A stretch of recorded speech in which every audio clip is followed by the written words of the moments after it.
Hey, Saturday morning, and we are working on pad prep today. So they're coming to pour at 6 a.m. on Monday. So we have to spend today getting everything prepped and ready for the forms, the rebar, all of that stuff. We opted to do it ourselves because it was going to save us between $25,000 and $30,000 to do that. So it's a learning curve, that's for sure, but we're going to do our best. We've got friends and family coming to help today. So I have the list of everything that we need to get done this weekend before they pour on Monday morning.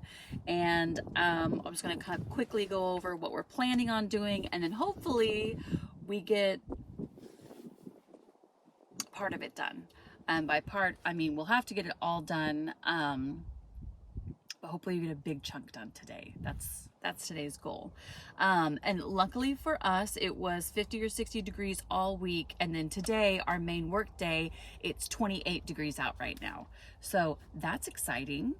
That's not exciting. I'm not really sure why the weekends can't be nice like the week, but I digress. Okay, so first thing that we're gonna do is clear out the pier holes. We rented an auger bit. I will let you know that we drilled the pier holes way too early. That was a big mistake on our part, but we didn't know, we were learning.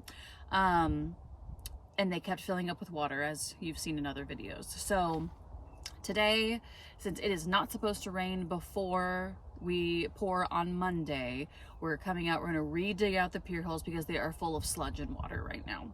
So my dad's bringing his skid steer, right? Josh went and rented a trailer, and he's gonna go grab my dad's skid steer, and he's gonna come over and help us with that. So that's number one. And then we need to, we're gonna have a 2-story apartment inside the building. And so we have to dig out a footer where the bracing wall is gonna be to support the upstairs. So that will be number 2. And then we're gonna save all the shale from that we dig up along here, so that we can pack it around the bottom of the form as we're leveling it out and stuff. If there's any low spots, so we'll have a nice good foundation. You don't want to use just dirt. So then we're going to finish attaching the boards onto the end of the form, so all of our forms will be full. And then we're going to set the laser level up. We rented a laser level as well, and we're going to set that up today and get the form squared up where it's supposed to be. Start pounding these stakes in, which we have 120 stakes to sledge in today. So that's why we called for reinforcements. We were like, we're going to be tired. So gonna do that. Then we have to lay the plastic down, so we have a vapor barrier between the ground and the concrete, and then we have the rebar to put together. We're doing 2 by 2 foot rebar grids, so we gotta put that in there, put it in the chairs, and then tie it together. So a lot of work. We also had to put gravel in the bottom of the piers, and then at the very end we'll go around and put our 2 by 2 wood pieces around the inside of the frame. So we have a rack guard, or I think they call that a sheet lip maybe. It's definitely called a rack guard, is where the rack guard goes. So and we'll put that in probably tomorrow. So, but looks like the sun's trying to come out and warm it up out here, which I appreciate. Thank you, God. And wish us luck. It's gonna be a good day. It's gonna be a great day. Great day. Really, really great day.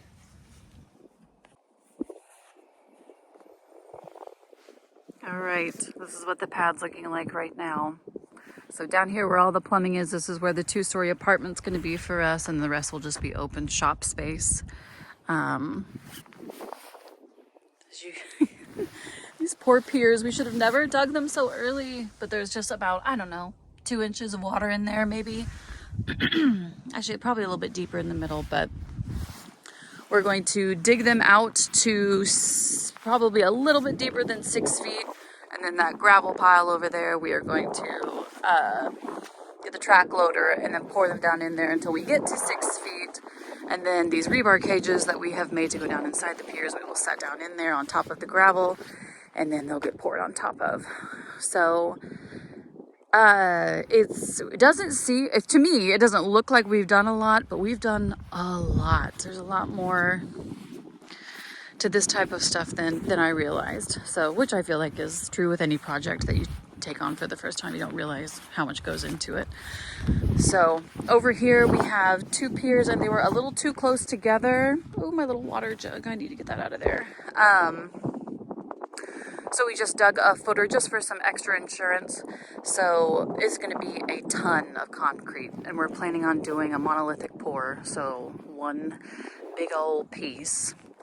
But right here where this pipe is, this first pipe, that's going to be our shop sink, which will be in the wall up against the apartment of the house. So this is where I'm going to be digging this 50-foot long footer. So we just have a little bit of extra support, like I said, to shore up the second floor. So, hey. But anyways, I'm going to get going on that and then getting everything cleaned off because we want to be prepared to lay out the plastic whenever we're ready. And yeah. I literally cannot wait for Monday. It's going to be so exciting.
Okay, they are hooking up the auger right now onto the skid steer, and then while they are going to be re-boring out the holes, I have got a string line put up where the footer is going to go, and so I'm going to start digging that, and then hopefully my brother-in-law will be here in just a little bit, and I can start at one end and he can start at the other and get that done quickly. The only other thing is that we had to replace the tires on our ZTR trailer. So we've got to get that hooked up so we can put the shale in there to save it for whenever we're doing the bottom of the forms. So, rocking and rolling. It's 10:10. We're only 1 hour behind schedule, which is like a miracle for us. So, we're gonna keep going.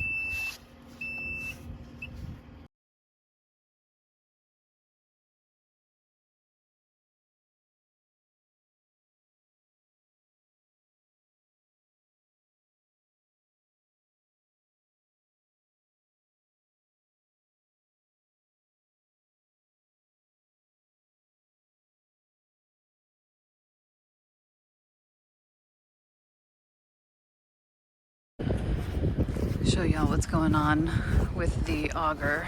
Everything is so wet still. We're having trouble getting the sludge up out of the hole. Man.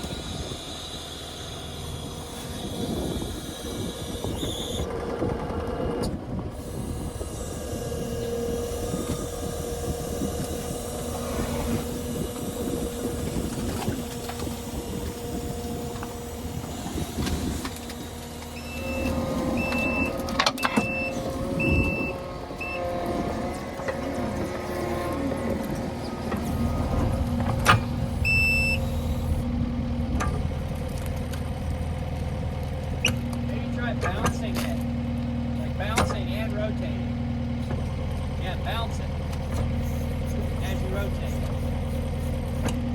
You better back up. You're gonna get sprayed.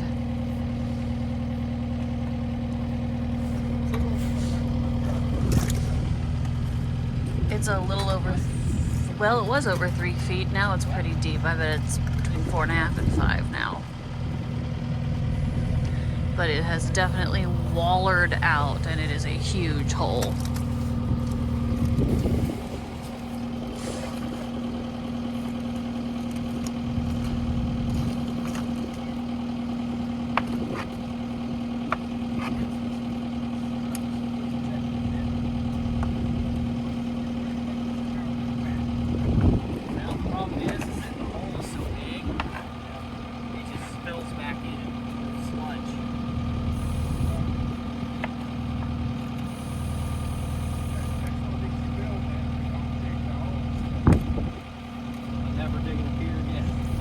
If I'm pouring the next day. And it's going to be in the summer. Those nosy neighbors over there. I think that's plenty big. I mean, it's gigantic in there. It's like a cave. I think we're good here. You do? It's like Yeah, a gigantic I just wanna cave. A scoop of gravel and just dump it in. All right, so let's go to the next hole. Well, these we're going to push dirt back in and then put gravel on top, and that's just going to be a footer. We're not even going to use those piers. Okay. That'd be the easiest thing to do. Okay, so where are we going next?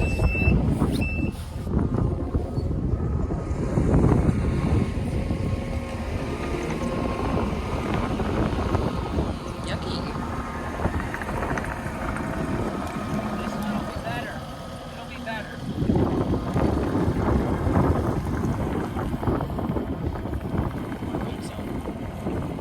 You want me to pull that form out of the way? I'm guessing yes. Alright, pause. Oh.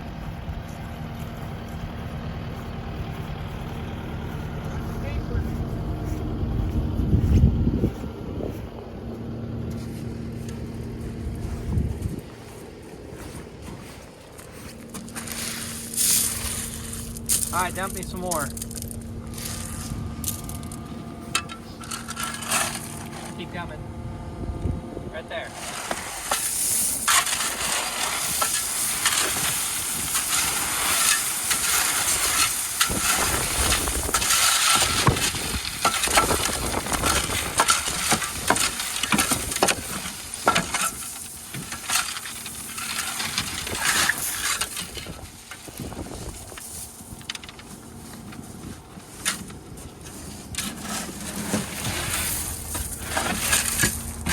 Oh yeah.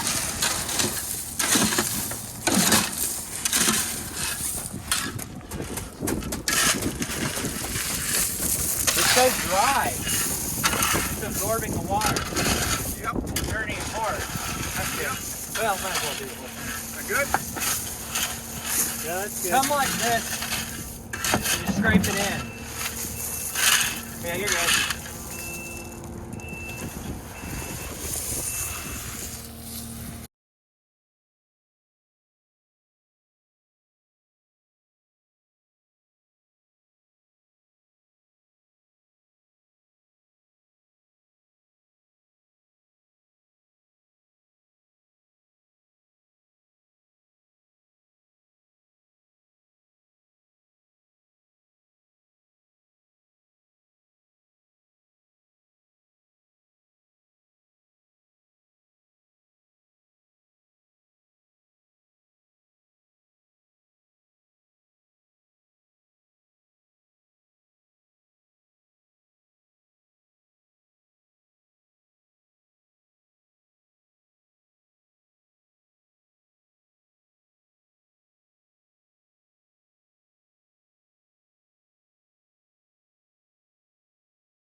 Okay, so it has warmed up to a balmy 38 degrees out here.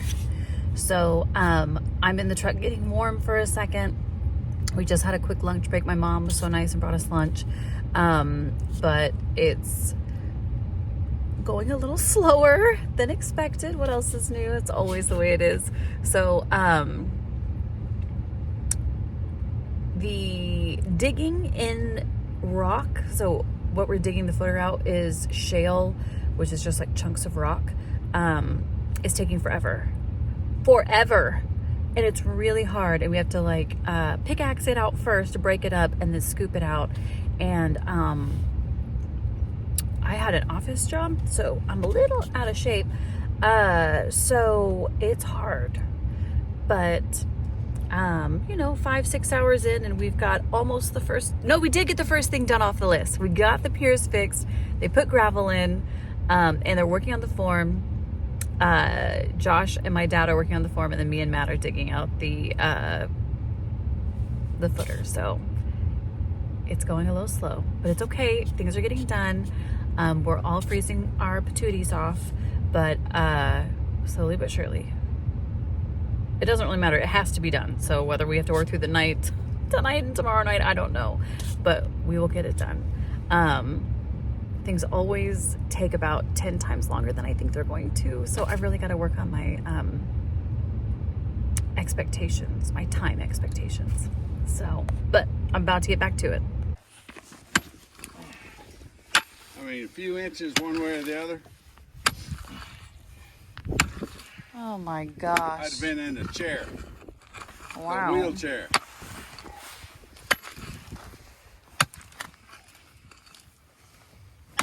Small end or the big end? The small end. Oh my gosh. Very good. Oh, we're through. Let's go. Getting closer. Oh my God. That was it. You better not hurt yourself, I babe. literally can't. I can't even pick that up right now. Oh my gosh. Okay, go. We're having to take turns because it's so hard to dig through.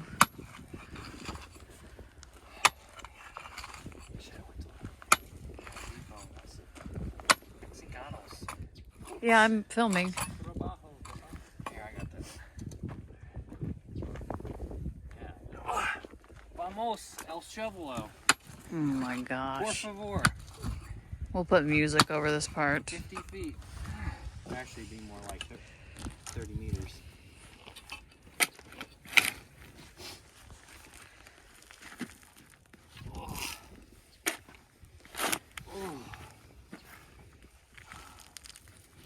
Now it's nice out. Barely any wind either. Yeah.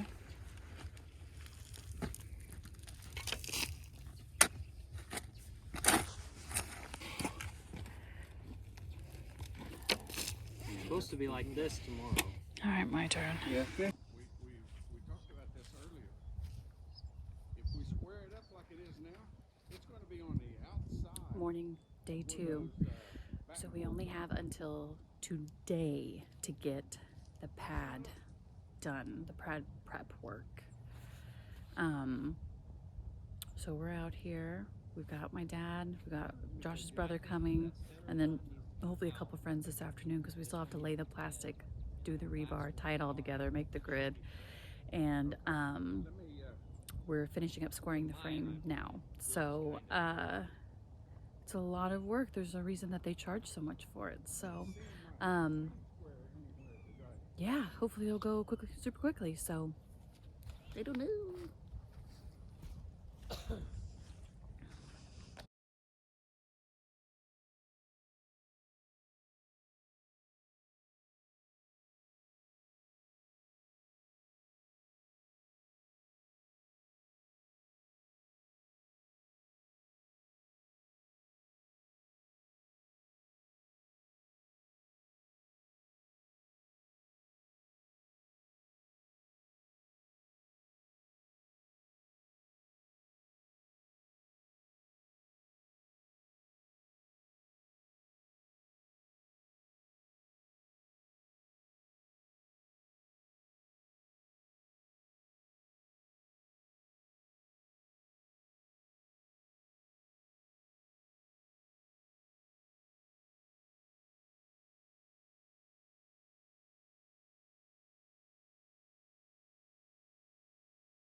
got the frame finally square and where we want it. So now we're gonna make sure that it's straight, we're gonna make sure that it's level, and then we're gonna start pounding the stakes in. And then once that's done, we'll start on the plastic. And then Matt and I have kind of got the shale flattened out from where we drove over with the skid steer. So we are very, very, very slowly but surely making progress.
Okay, 2:50.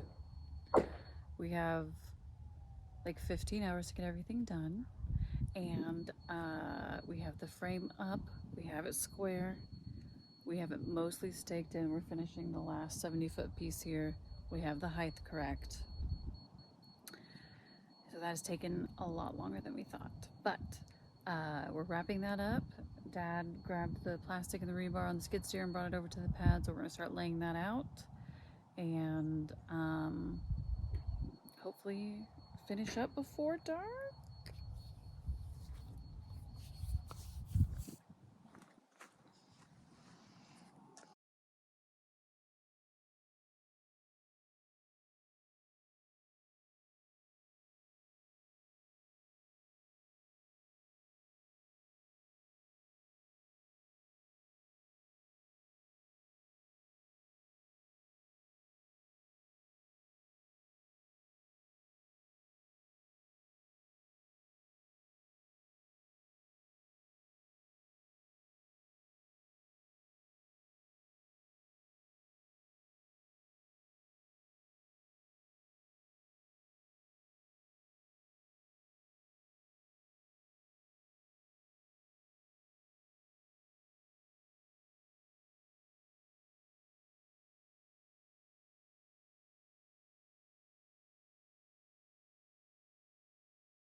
Okay, it's midnight, a little after, and I am taking a little baby break in the truck.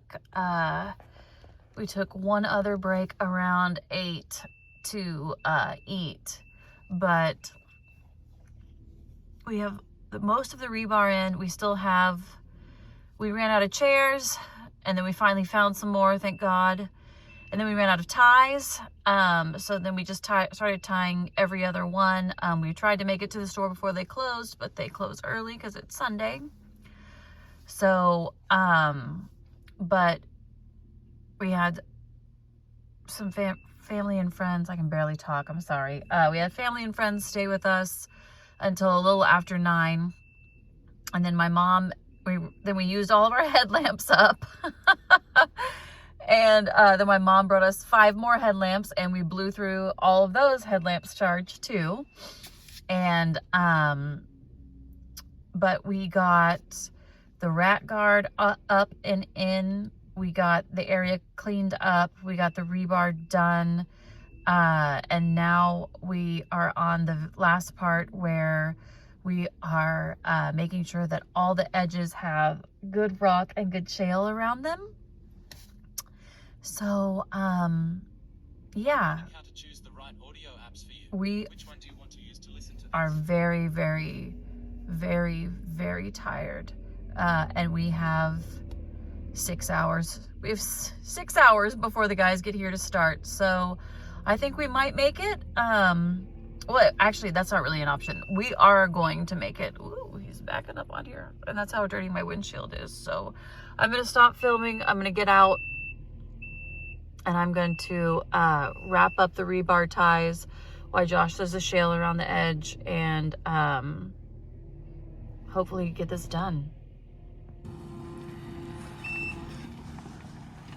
Okay, now it's 1:35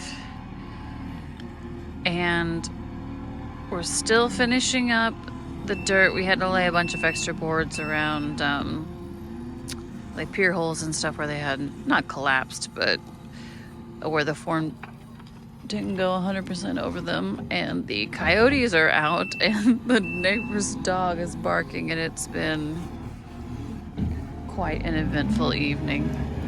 So I think we're about to wrap up here. I hope and pray, and then we will be back at 6 a.m. Yeah, hit it again, watch them pour, and hopefully it'll be very exciting.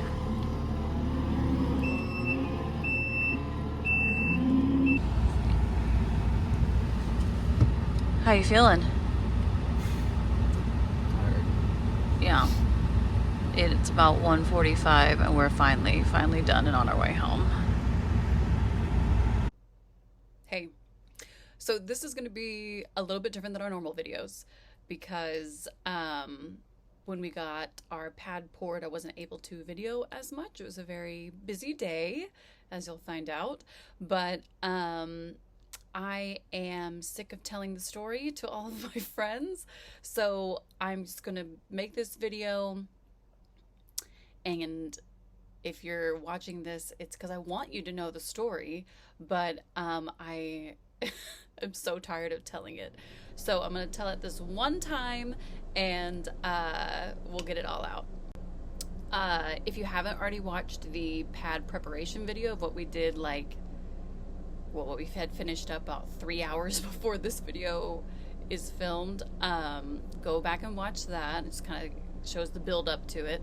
And then this is going to start right when I got there at the butt crack of dawn, which, if you know me, the fact that I was able to wake up and be someplace before 7, minor miracle, but you know, I was excited. All right. It's a few minutes before 7. The guy told us to be around 6:30. He would be here around 6:30. I'm running on a little less than 3 hours of sleep, so I'm doing my best. But sun's coming up. It looks like it's gonna be a beautiful day. It is a beautiful day to make a big step in getting this building up, I can tell you that, because we are very excited. So now that I can actually see, we'll show you everything that we got done. All right. Yes.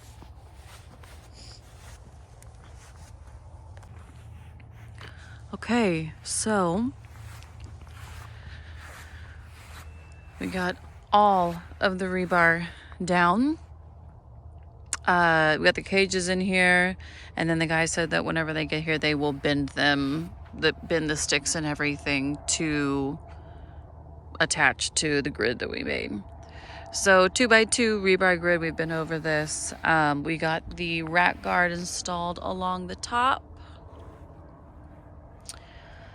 Got all the stakes put in. And you know, for doing this by headlamp at night, they're not 100% straight, the rows, but they will offer support, which is all that matters. So I'm very thankful that we were able to get this done. Plumbing's done. We had a drain, and that's going to go in the utility room here. that we were able to get in last night. So for the most part, got everything cleaned up around so they can get around the forms and do whatever they need.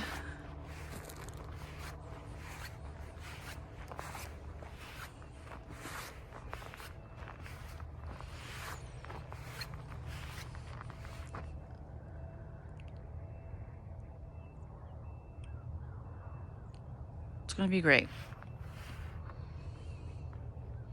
That's the footer for the second story.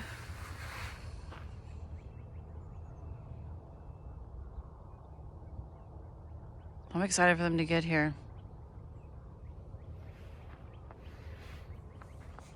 And tell us if we did anything wrong. We've never done anything like this before. So we were just making stuff up. We watched YouTube, like I'm sure a lot of you guys do. Hopefully, anyways. Obviously. Bless my heart.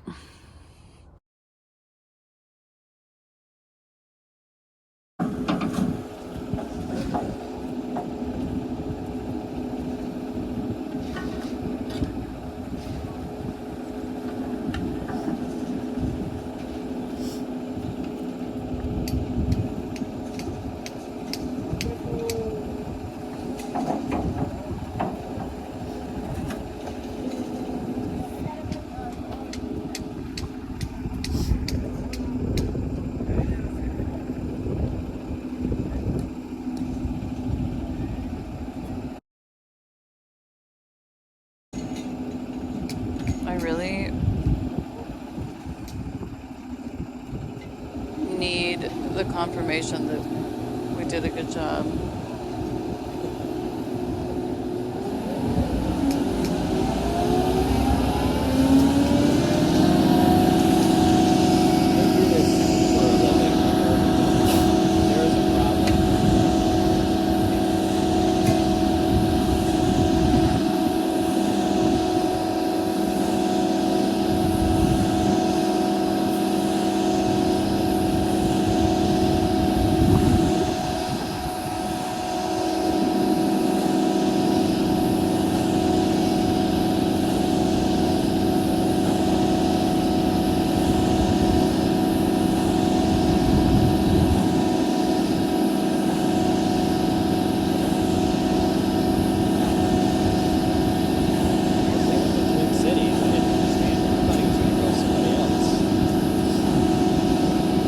Sinking.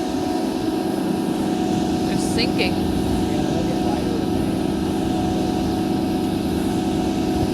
This is the lowest spot. Probably best to get now while it's frozen. Yeah. They're probably like, huh?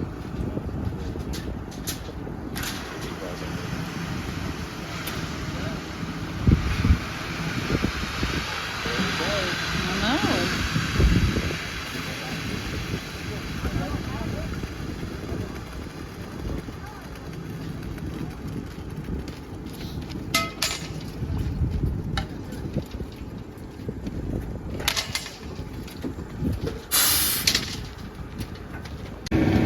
You're killing it.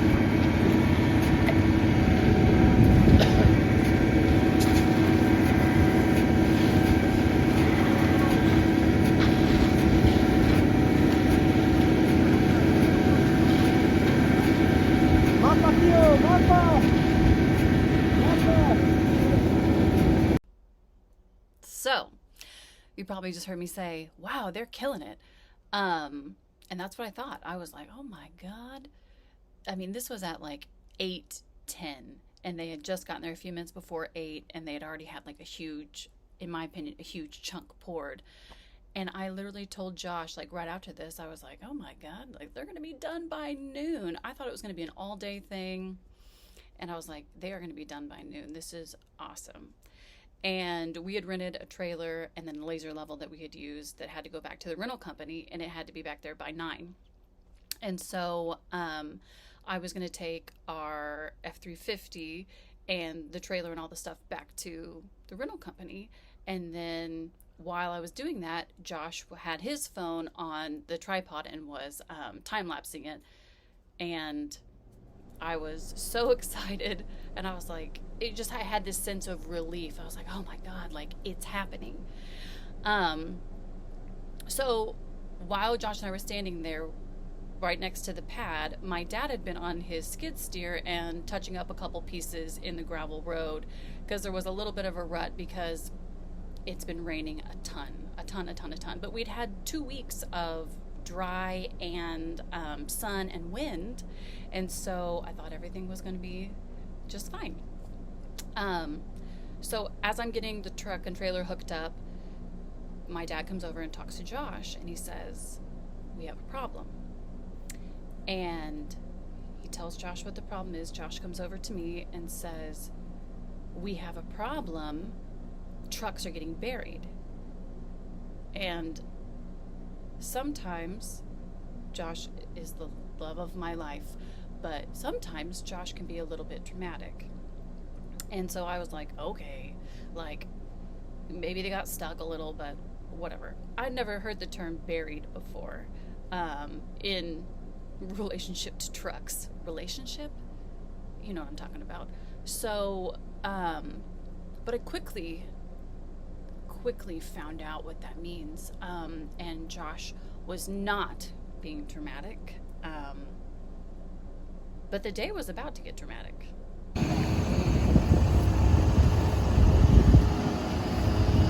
had a problem.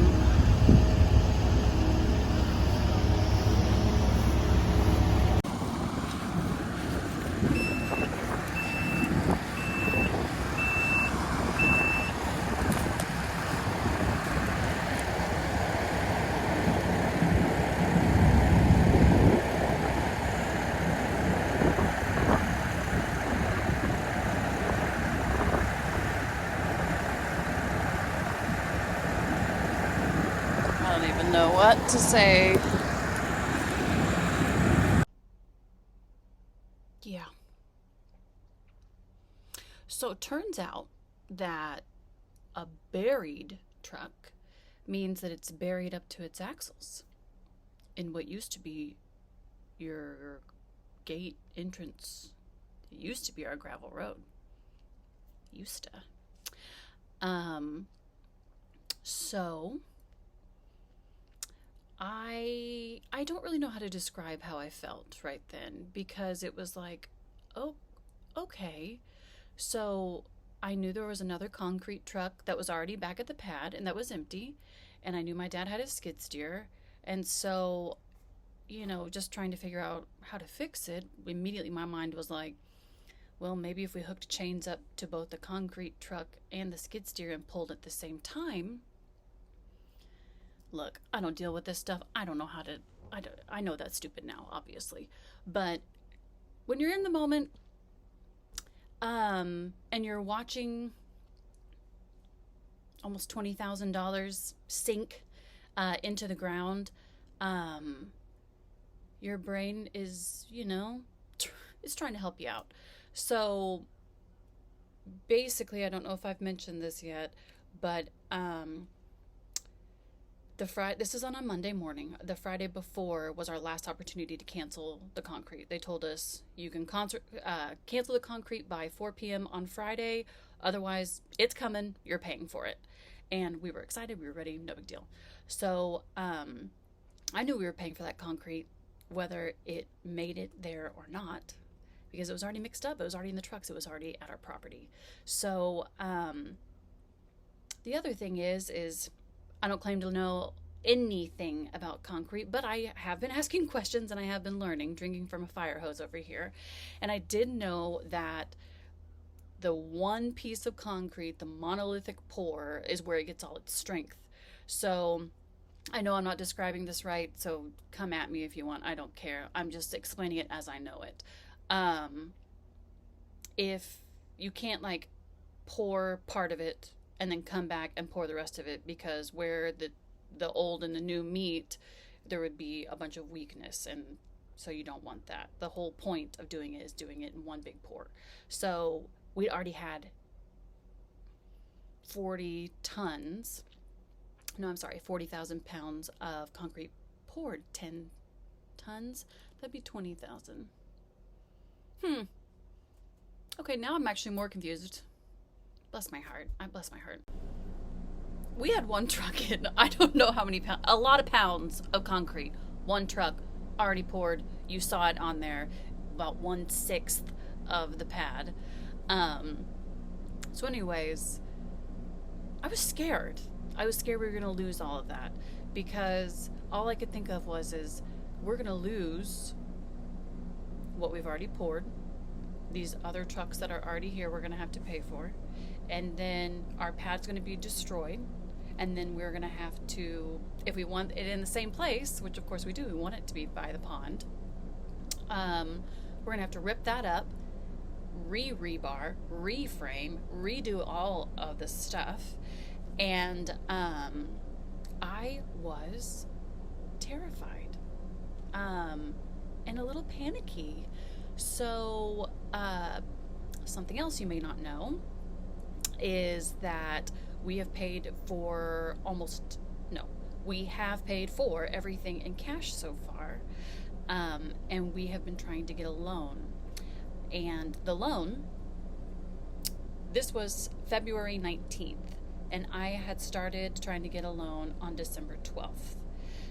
So it'd been over 2 months. And this bank, Josh and I both have over 800 credit scores. We have plenty of collateral. The land is worth more than we were asking for on this loan. It's been a freaking mess. And the bank had told us that we were supposed to close 2 Fridays before this. And I knew that we had just enough cash to cover it.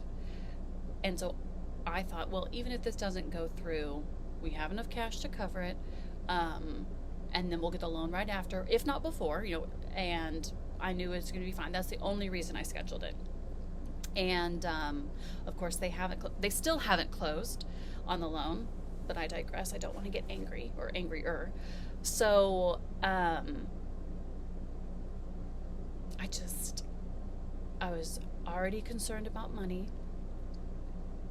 and I knew that this was going to cost us a lot of extra money. So I went ahead, and we have another gate with a cattle guard, and I was able to get the truck and trailer out that gate, and I headed to the rental company to return the stuff, because I didn't want to be charged an extra day of rental, because we're going to be eating ramen noodles for the rest of our lives at this point, in my mind. Dramatic, I know. Josh and I have that in common. So I head to the rental company and hang out with my BFF, Brian, because we've rented so much stuff from this place that I know the guys by name now. So I went in and I just told him, I was like, you're not going to believe what happened. And I showed him a picture. I showed him that video that I just showed you. And he said, oh, you're not getting a pad poured today. And I was like, no, we're going to get figured out. It's going to be fine. He said, nope. He goes, there's no way they're going to get that out of there without a semi-truck wrecker. And a semi-truck wrecker is going to cost you an arm and a leg. And even if they do get it out there, that ground is obviously so soft that they're not going to be able to get any other trucks back there. And I said, great, thanks, Brian. And I said, well, what if I started crying? Would that help the situation? And he said, no. The guy was a great motivational speaker. I mean, honestly, I left there feeling elated. So, and I said, well, look, what if I threw up and then started crying? And he also said that wouldn't work, which I was confused by, because that was my go-to. But yeah, so I did cry, really excitingly. I love crying so much. I cried in front of Brian and Scott, I think the other guy's name was. And then I drove back to the property, and I was just praying. Please, God, please let us get this out of there. And then I thought, well, I'll just manifest that it's going to get out of there. So I was like, okay, by the time I get back, it's gonna be out. It's gonna be out. It's gonna be great. They're already gonna be pouring that second truck, and then the third one's gonna have no problem getting back to the back. No big deal. Yeah. Anyways, that's actually not what happened. Spoiler. Sorry. So while I have been gone, my dad and Josh had ordered a load of gravel, and the load of gravel was going to be basically so we could, after they got the truck out, fix the driveway, fix the entrance there, and then hopefully try to get the rest of the trucks back there. And at this point, of course, they're calling everybody. So the head mechanic for Twin Cities Concrete, which shout out to Twin Cities Concrete, by the way. Highly, highly, highly recommend if you're in Oklahoma, if you're especially in Northeast Oklahoma. They were amazing. Absolutely amazing.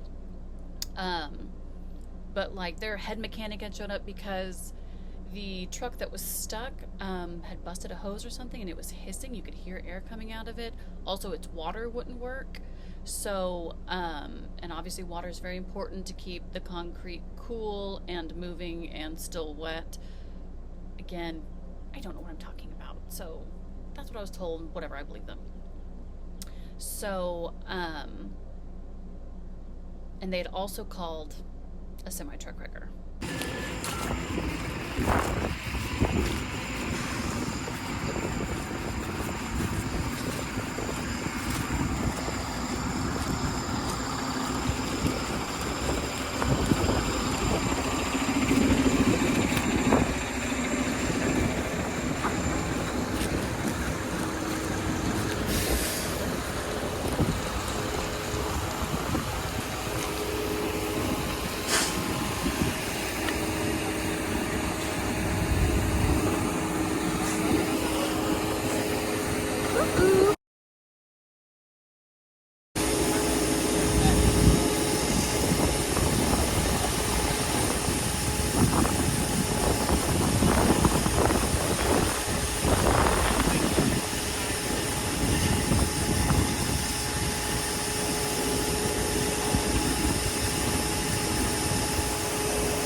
Okay, so they're setting things up. There's a guy in a white hat, big country boy, right next to the wrecker. His name is Kale. Kale and I, like this, BFFs forever and ever and ever now. This was they rolled up at 9:55, so a couple minutes before 10. And Kale stayed with me, mostly with me, I feel like, until a little after 8 that night. So Kale and I, shout out Kale, love you.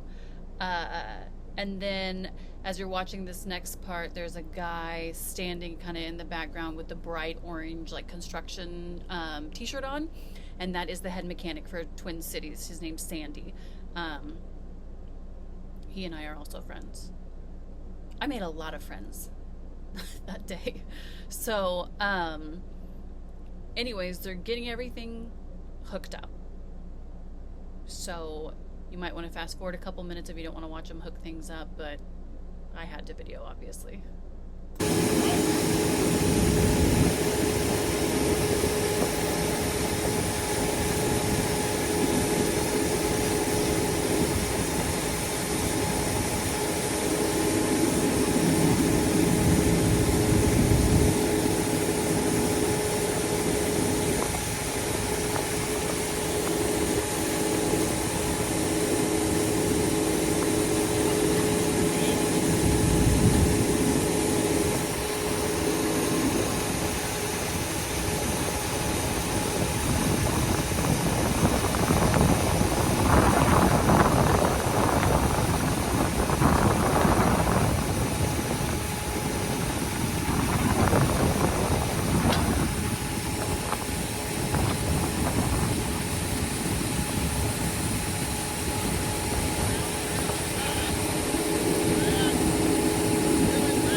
it's too heavy to pull out.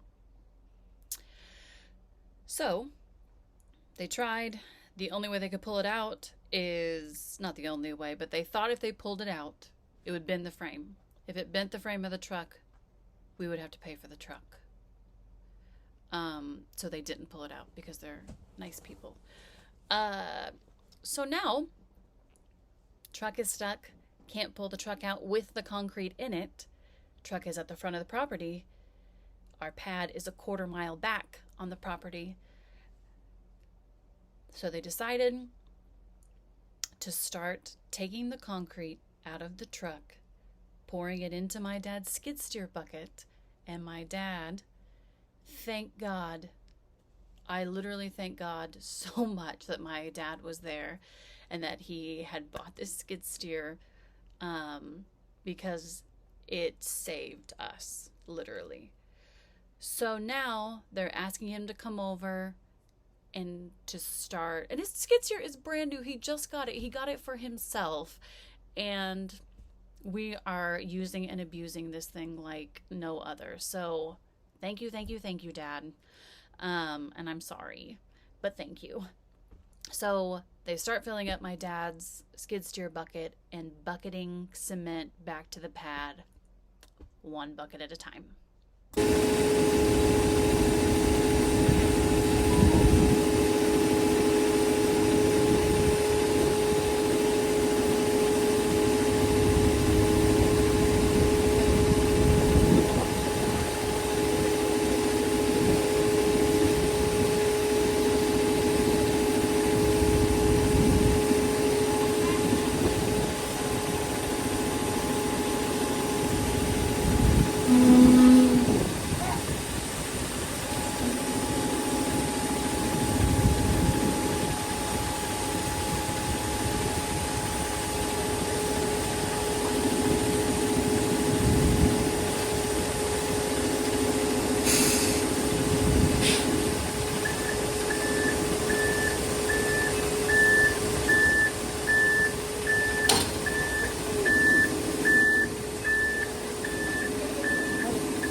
Oh, he did? Glad I put it in.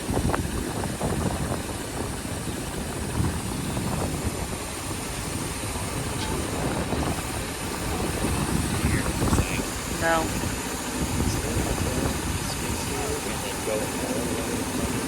No. It's barely full. No. Just until they get enough weight out of it to... That's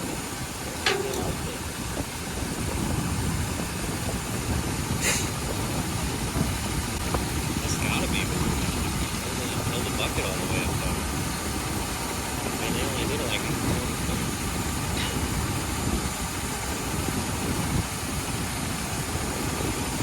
God.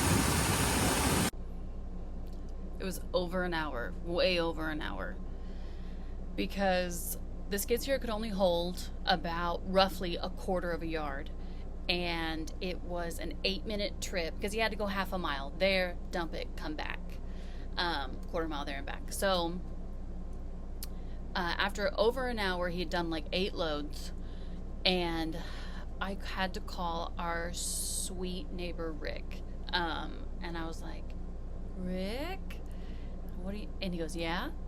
And I said, what are you doing? And he goes, I'm talking to you. Rick is 74 years old and a smart ass. Imagine that. And so Rick and I get along fabulously because we speak the same language. And I said, well, you might have noticed that we're having a little bit of drama over here. And he goes, oh yeah, I've been watching, which I knew he had. And I said, well, you got a bucket on one of them tractors over there? And he goes, yeah, I do. And I said, do you feel like hauling concrete from here back to the back for us? And he goes, well, I gotta put air in one of my tires. He goes, I'll be over in 10 minutes. So I'm literally about to cry just thinking about how many people helped us. But so Rick comes over with his tractor, and Rick and Dad back and forth, buckets of concrete. Okay, so it's still too heavy even for the winch to lift. And so we've been taking bucket loads of cement back to the pad with the skid steer. But now we're going to pour a pile off to the side to have him come scoop up to try to get this truck up and out because it is still very much so stuck. So at this point, Josh had left because we had also rented an auger that he had to go return. And so he had left while they were doing this bucket dance thing. And while he was gone, he called me and he said, hey, the guy with the gravel's there.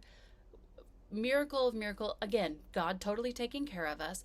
We were able to get 17 tons of gravel delivered within 2 hours. That was definitely a God thing. The whole day was a God thing. I'm just saying. So, Josh called and he said, hey, the guy with the gravel's there. He doesn't know where to go. Because between the concrete trucks and the wrecker, we had blocked the entire road. I'm sure our neighbors hate us. We had been the talk of the town, all 675 people that live there. But so I said, okay. And I said, I'll go over and get him. So I walked around the wrecker over to where he was, and there's another entrance to the road. So I was like, you know what? I'm just going to get in the truck with him and just show him where to go. Because it's not like I was doing anything. I was just watching. So I walk over there. He rolls down the window, and I said, hey, you got room for one more in there? And he says, I'm sure not very random customers asked to get in his truck with him. He was like, sure. So I get in there and I was like, hey, I'm Lindy. And he was like, well, hey, I'm Ollie. I was like, well, nice to meet you, Ollie. And I said, this is what we're going to do. We're going to go, blah, blah, blah. And he goes, okay. So he starts backing up and he was like, well, it seems like you got a lot going on there. And I said, yeah, I do. I said, I've actually cried 3 times today. And he goes, oh man, yeah, it looks stressful. And I was like, yeah, it really is. And he goes, well, I've been crying for 2 months. And there is something about me, all my friends know this. People are drawn to me and they tell me everything. Random stuff that I have no idea why they felt like they needed to share. Happens daily. So I said, "You've been crying for 2 months. What's going on?" And he said, "Well, I lost my wife." And I said, "Oh no." And I said, "I'm so sorry." I said, "Can I ask questions or no?" And he says, "Oh no, go ahead." Anyways, so Deborah, they've been married for 31 years. She died of a brain aneurysm. So before we're even backed up off to the other street where we can turn around, Ollie is crying. So I don't do well with men crying. Also, I'm super emotional and stressed out already. So Ollie and I cry together for the entire mile around. And I'm just asking questions. He's telling me what a great lady Deborah is. And he is so nice and so sweet. And so we both get out of the gravel truck when we get where we're going, and we're both crying. And so I'm hugging Ollie. Oh my God. I'm hugging Ollie, and I'm just like, it's going to be okay, and blah, blah, blah, blah. And I'm sure all those people, all the Twin Cities people and the wreckers and all those people just thought I was crazy, but that's who I am. I don't even know. So anyways, he dumps the gravel in the middle of the street, not our street, the middle of the road that we live on. And he leaves. So, we'll keep going. Okay, we have taken about 20 bucket loads of concrete out of the back end of this truck, but the truck is out of water and now we're worried it's going to run out of air to keep the concrete at the right mixture. So it is a mess, and you can see we got a load of gravel delivered, so as soon as we get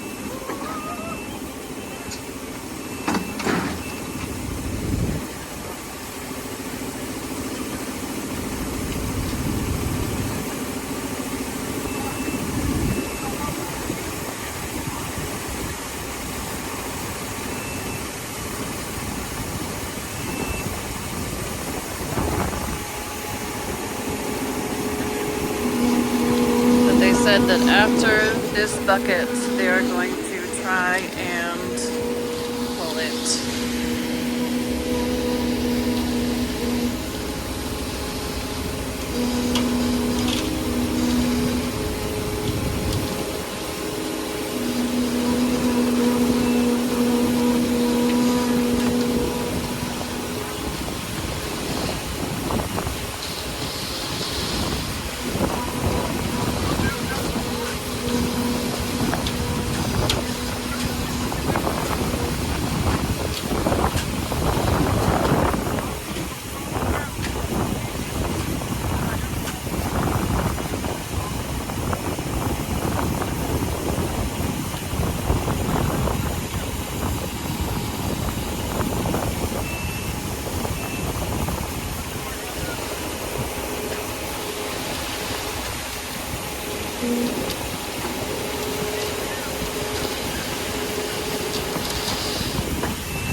dirt.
What? Okay, yeah.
Truck is out.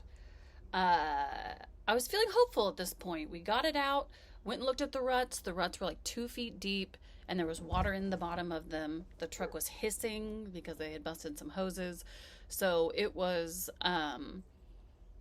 It was a bad deal, but it was also a good deal. So, also fun fact, that was original soil that was underneath there. When we put the driveway in, we actually dug it out. So all of the soil that was underneath the gravel that we laid on top had been there forever. We didn't bring anything in.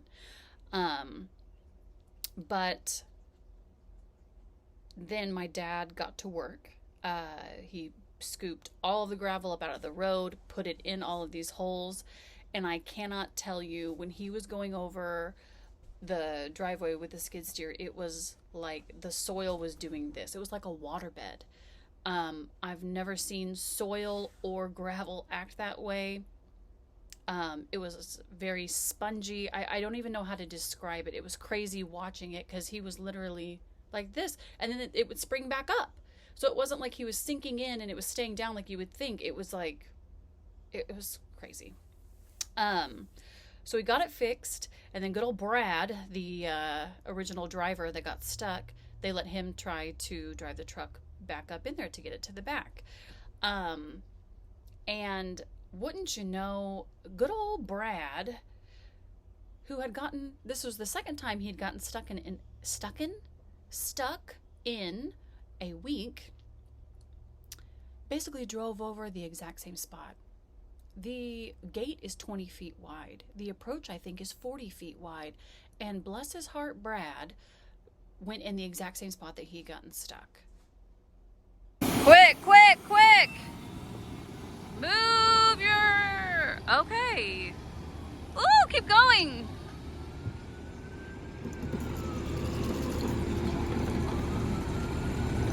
Well, he made it.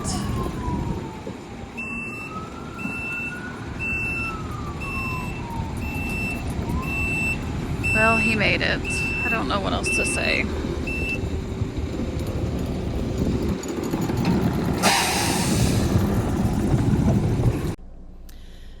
And thus began the back and forth of the skid steer bringing gravel in. The tractor had a box blade on the back of it, so the tractor was helping smooth everything out, and they had to replace and repair after every single truck.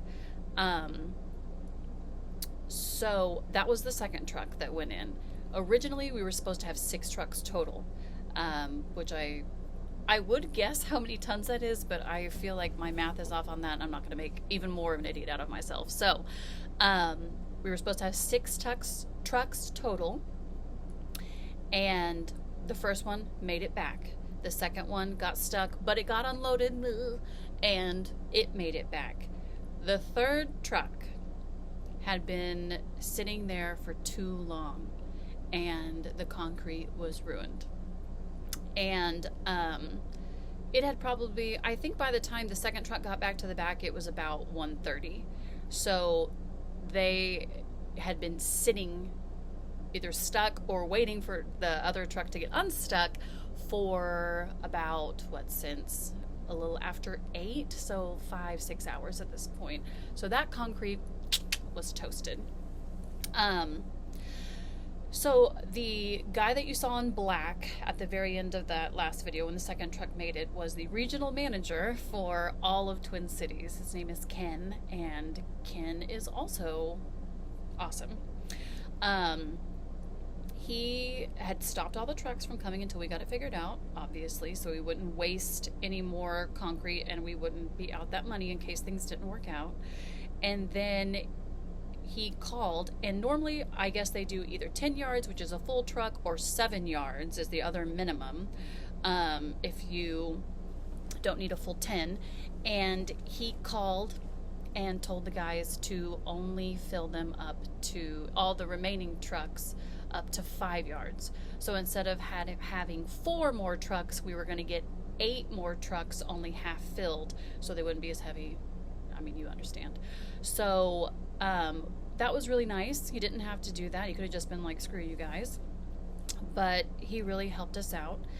And like I said, it started the back and forth of repairing the road, and then a truck would go in, repairing the road, and then an empty truck would come out.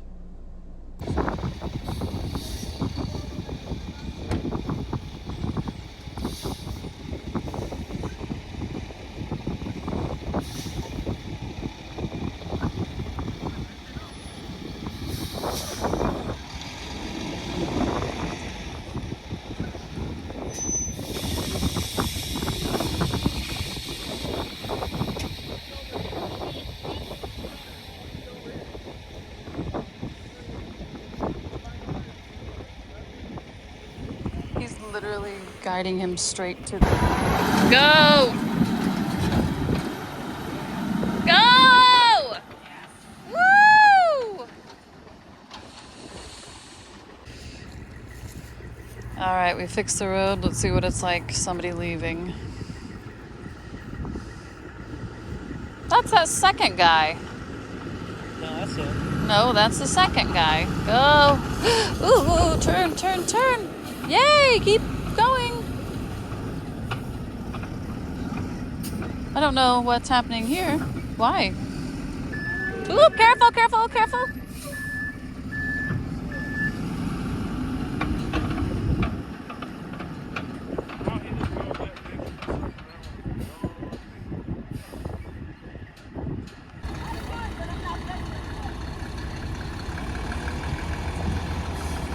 I swear. No, he gets there and then they back up. And then he guns it because they have to be on that side. So what happened? Like, why is there... I've been watching for that right there. All right, come on, Lord, please, please, please.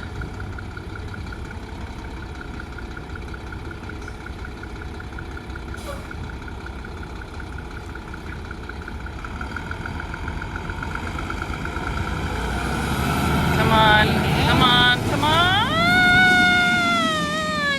All right. Go, go, go, go, go, go!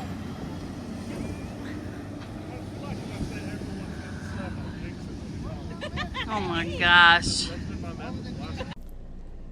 So I don't know how many trucks this was, but it had been, we were going to end up getting 10 trucks total after they went from the 2 full to the 8 half full. And I don't know how many trucks were in, maybe 7 at that point, I think. But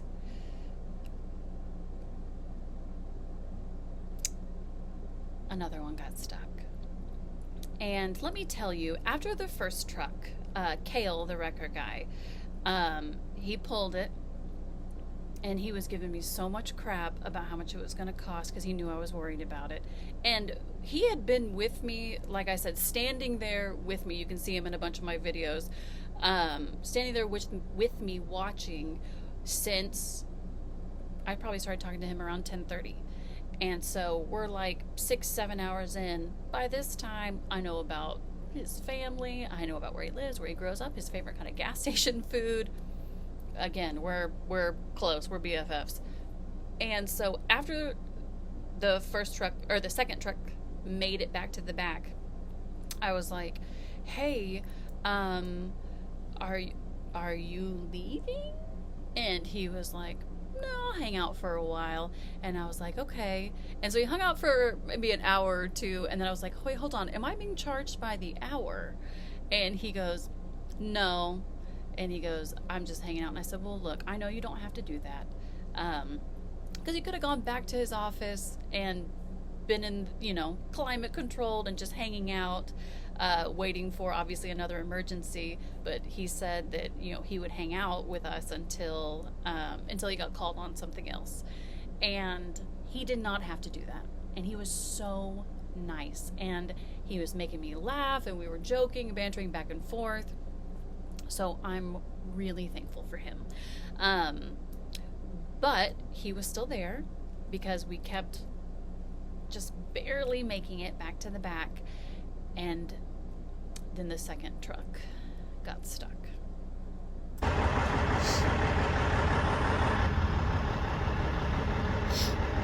The second stuck truck. Yeah, we're gonna have to buy a tractor.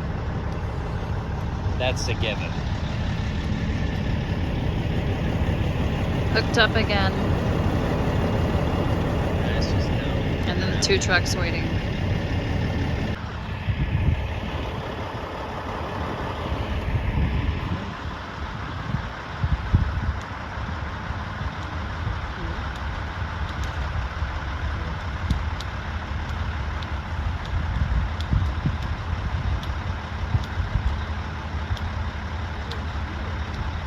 looks like it's moving a little bit.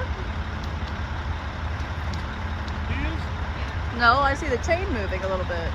I mean, my truck would sit still. It's going down, like deeper into it.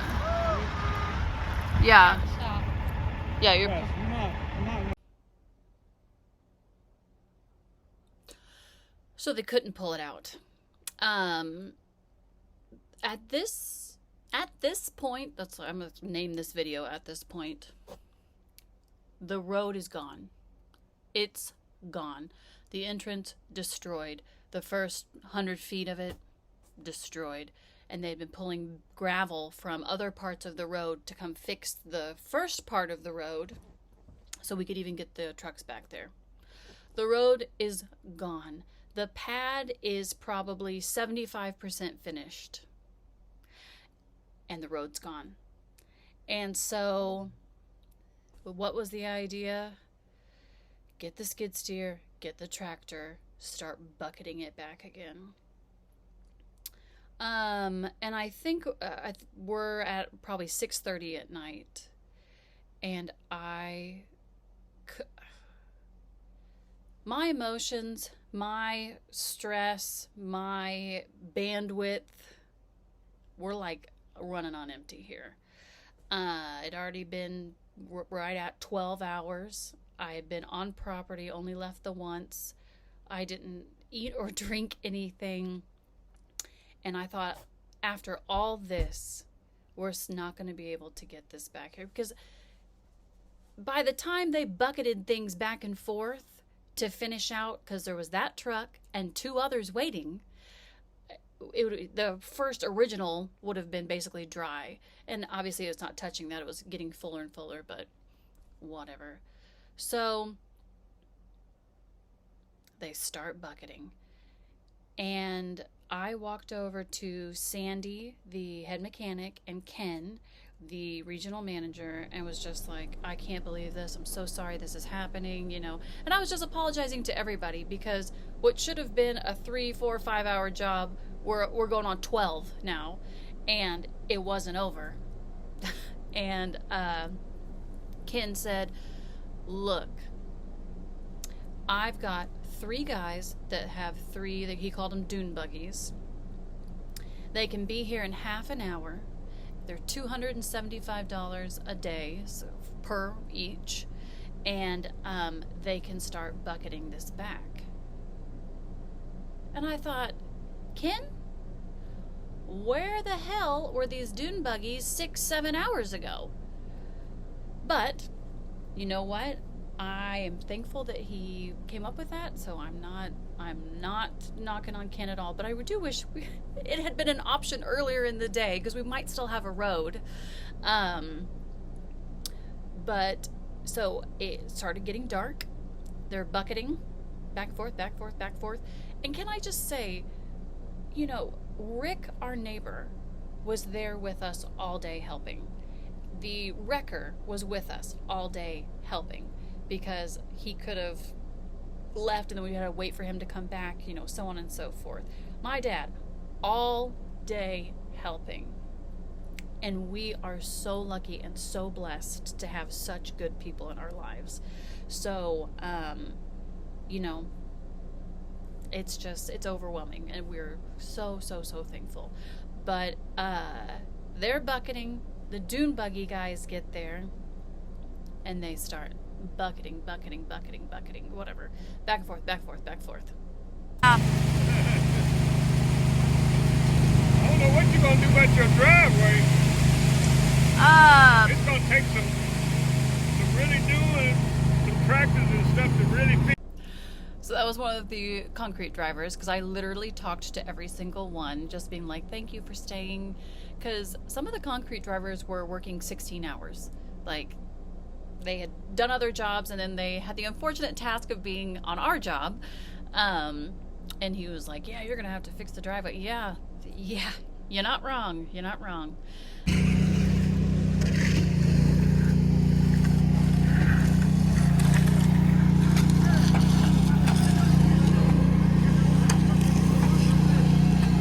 These guys have been working since 7:30ish. It's after 8 now.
So they worked for about 2 more hours, and now we're coming up on about, I think it was 9:45, and our concrete finisher, Antonio, a sweetheart also, everybody was so sweet, came up to me and he said, "We need 7 more yards of concrete." It's at 9:45 at night. This is, what, 14, 15 hours after they started, and I thought, is this place even still open? But they got in touch with Ken. Of course, Ken was still there. Ken, the regional manager, was there until after 10 o'clock at night. So Ken said yes. They called another driver. I guess they have emergency drivers. He went to the plant and picked up another load of gravel and brought it back to us, which was, again, so nice. I'm so thankful, because I just kept imagining that we're going to have all of this concrete and it's going to be ruined if we can't finish. We had to finish. So they brought it, they buggied it back there, and the concrete finishers, all the guys we saw at the beginning, were hanging out all day long. That's the last concrete truck driving away at 10:15. It's been a long day.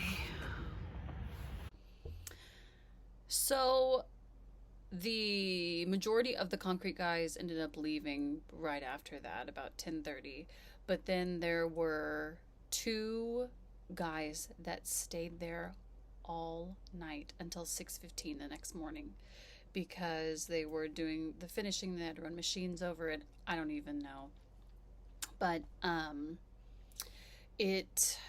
I ended up leaving. Something else happened that I'm not going to say on YouTube, but if you're my friend, you probably already know what happened. I had to leave. So I left probably a few minutes before 11, and Josh had taken the machine back to where we park it on our property whenever we leave it there overnight. And so it was just Josh and two of the guys that were left.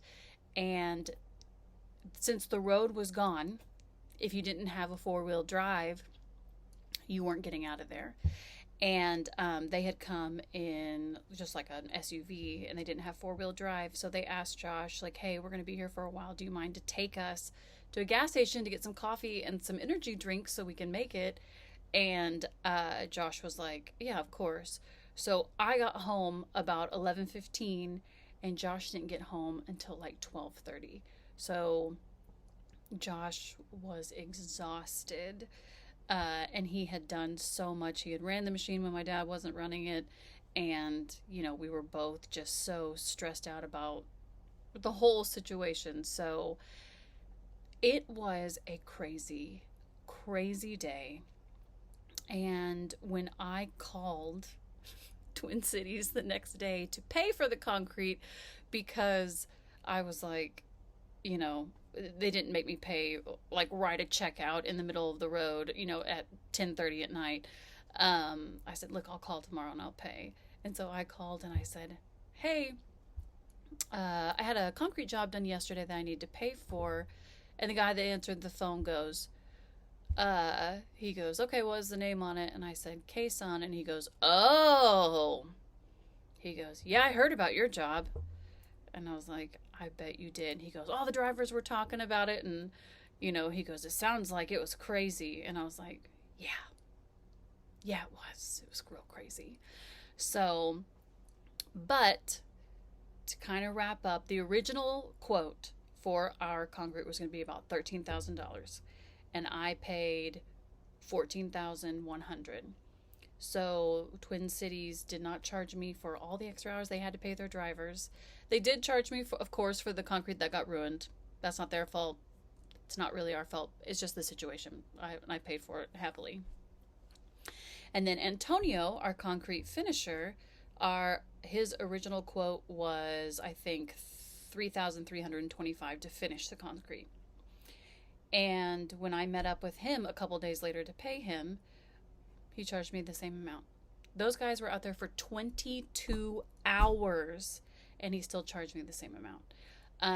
And I gave all of them a tip, so I did pay a little bit extra, but that was on me. That's because I wanted to do it to say thank you for all the hard work, because I could not believe they were out there for so long.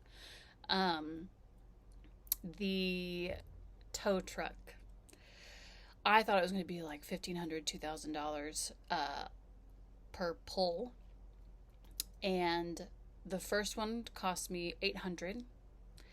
And then the second one, Kale only charged me $600. He should have charged me the full amount, but he was so sweet. He stayed out there all day with me. Morgan Towing. The best. Literally the best. This whole day could have turned out horribly. And I know I've already said this, but we could have had to pay this almost $20,000 and still lost everything. Had to pay to rip it up, pay to replace all the things for the forms, and then pay for this whole thing again if it hadn't worked out. And it did work out. It got done. It did cost us, it was $1,400 to get the 2 trucks pulled out, and then the buggies were $825 that I gave the guy cash for that too. So all in all, it ended up costing us almost $2,500 extra, which sucks, of course, but it could have ended up so much worse, and I'm so happy that it worked out. So I've been a little traumatized, so I haven't really been out there to video the pad, because honestly, I've been out there twice since the pad was finished, and I get kind of anxious when I go out there because I was so amped up that day. But so I'll show you a picture of it, and yeah, it's done. It's done. We have a pad. It's beautiful, and everything else is going to go perfectly smoothly.